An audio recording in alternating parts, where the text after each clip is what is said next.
So welcome back to Grounded, and today I'm going to be doing a quick talk on mindfulness and meditation and why mindfulness and meditation will utterly change your life.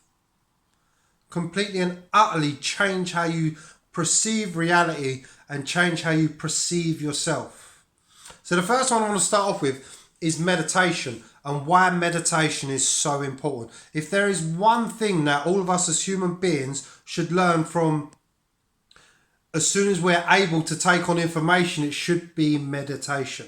Now, the reason for meditation is because meditation, when practiced enough, because meditation is a practice, we must understand that meditation is a practice. But once meditation has been practiced enough, what you begin to gain clarity of is your awareness. So what is awareness? Awareness is what you are using to watch this video. Awareness is what you are using to perceive your reality. You cannot be aware of what's going on without your awareness. To experience an emotion, you need your awareness. So I'm aware of an emotion. To experience a thought, I'm aware of a thought. So the awareness is what makes up your whole reality, your whole existence. For you to experience anything at first, the primary function is the awareness itself.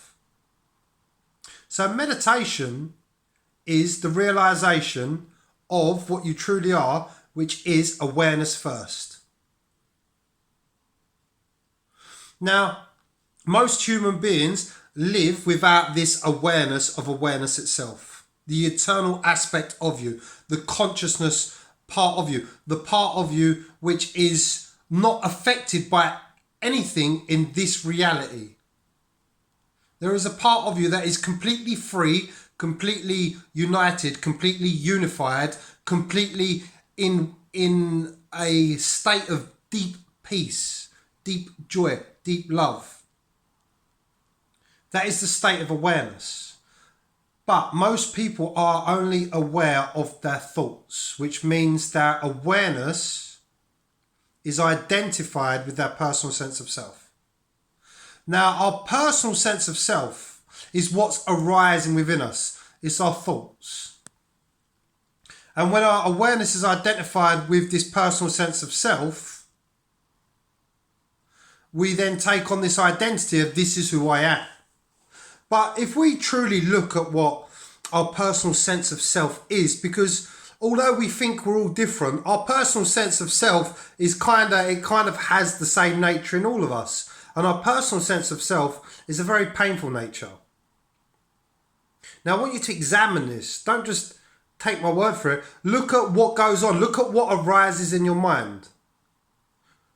I mean, generally for most of us, we care about what other people think of us. We care about how the world looks at us. We care about how we look at what we look like ourselves. We constantly judge ourselves. We constantly judge others. So all of this that arises within us, this personal sense of self, is actually a very painful state to be in. Look at the majority of your thoughts. Control, worry, anxiety, depression. I mean, you cannot have a joyous life when you're constantly trying to control your life. You cannot have a joyous life when you're continuously worrying about stuff that you might not even have the capability of controlling. You cannot enjoy life all the time you worry about how you look. You cannot enjoy life all of the time you judge others because you judge yourself. So everything that's arising in this personal sense of self is painful in its own nature. And why is it painful? Because our personal sense of self is, in a nutshell, avoidance and coping mechanisms for trauma. So all of these painful beliefs and thoughts that are constantly arising in us, this worry, this stress, this anxiety, this depression, these are emotional avoidance patterns. And what are we trying to avoid? We're trying to avoid the emotions that we have not felt and dealt with, whether they are traumatic emotions, because we suppress many kinds of emotions. Whether that's a traumatic experience, or it could be the simplest thing like your love of a parent. your love of your mother, your love of your father, who growing up may have not loved you right, who may have not cared for you and treated how you wanted to be. So when we're talking about suppressed emotion, we're not just talking about trauma, we're also talking about the love that we can have for another person. So these traumas, they actually create coping mechanisms in us.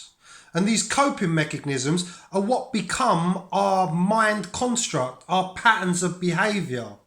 When you're worrying about how somebody else is going to react to you, what's arising in you is a coping mechanism.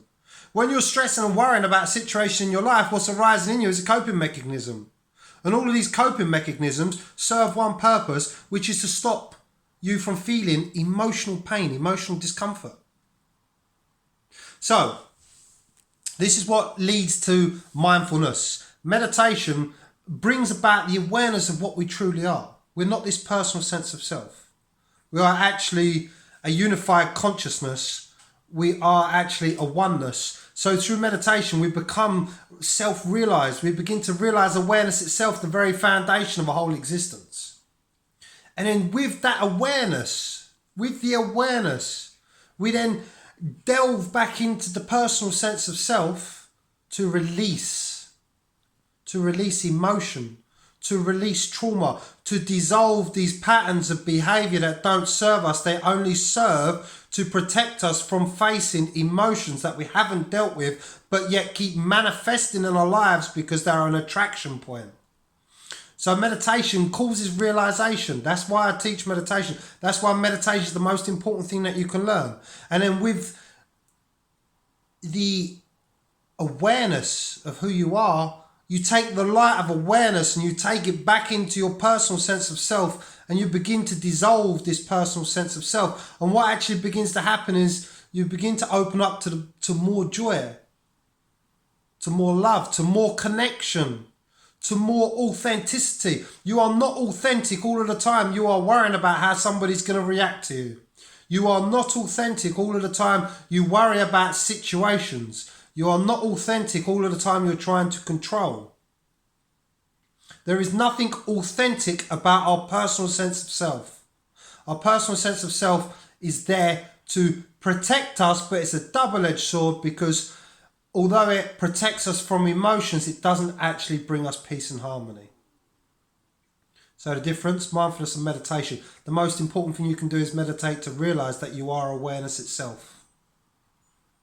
The eternal oneness of the universe. You are that one intelligence, the intelligence that we all share, which unites all of us. And once that is realized, we take the light of consciousness, the light of intelligence, and we take it into our personal sense of self, and we deliver ourselves, we heal ourselves from emotion, from past trauma. We begin to connect. Our personal sense of self is rejection, rejecting ourselves because it's too painful to face the reality that maybe you wasn't loved for being who you was.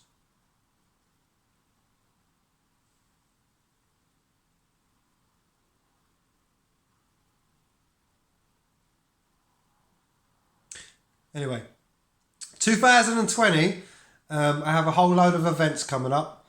I'm running mindfulness and meditation classes all the way out through January, as well as I'm running Friday personal training as well, boot camp style during the day. So if you want to kickstart your new year, you want to get your arse in gear, get in contact with me.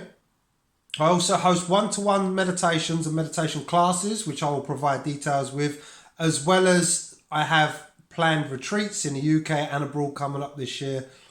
Keep yourself posted. Go over to my website. You can find more content. I have a YouTube channel as well, but you can find more content, more blogs, to which I'm going to keep up to date with as much as possible. But anyway, for now, enjoy your weekend and enjoy Christmas coming up. Enjoy your family. Much love.